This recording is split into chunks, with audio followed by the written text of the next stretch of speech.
talaga? Oo.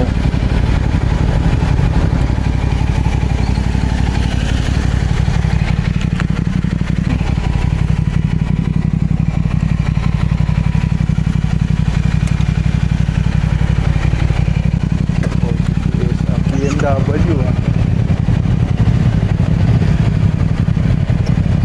Yes sir, ikot ka lang.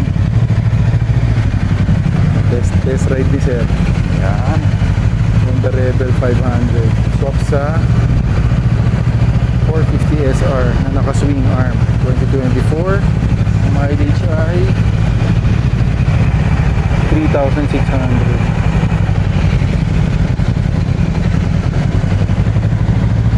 Up for grabs to guys kung gusto nyo.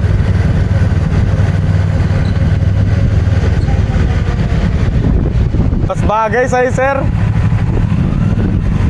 Flat foot ka dyan, no? Oo.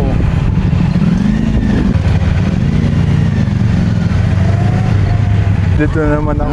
Yun na nga lang. Pero ako naman dahil Ikaw ang galing mo sir. Nasanay na Lipat-lipat ka. Oo, naano na ako sa paiba-iba kasi from automatic, from kahit sa Oo. sasakyan eh. Cruiser sir, pangilan mo na? Ito.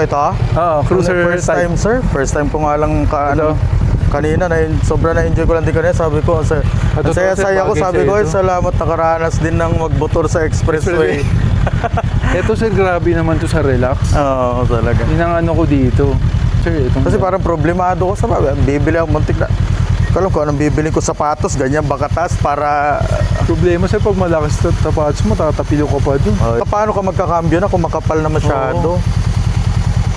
Ito bagay ito sir sa mga ano, siguro 5'8". Kailangan may height, 5'7". sir.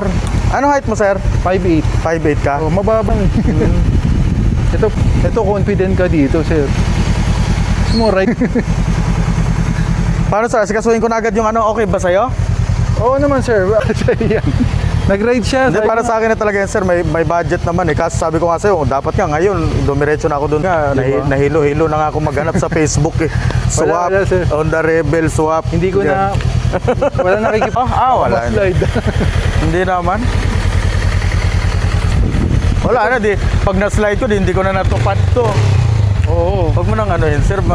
Lalo kong Ito sir, maganda naman. Boy, ganun pala talagang tunog ang big bike, no? May dagundong. Hindi, yung ito ba, yung yan, habang Hindi, nakaandar? ano yan sir. Actually, pag titingin ka ng motor sir, antayin mong pumitik yung fan. Fan yan eh. Pag hindi pumitik yung fan, mag-overheat. Yan. Ito, yan. Mamamatay-matay yan sir pag binabalance yung temperature. Akala ko nga, sir, hindi talaga ako kahit naman noon may pambili, pero kasi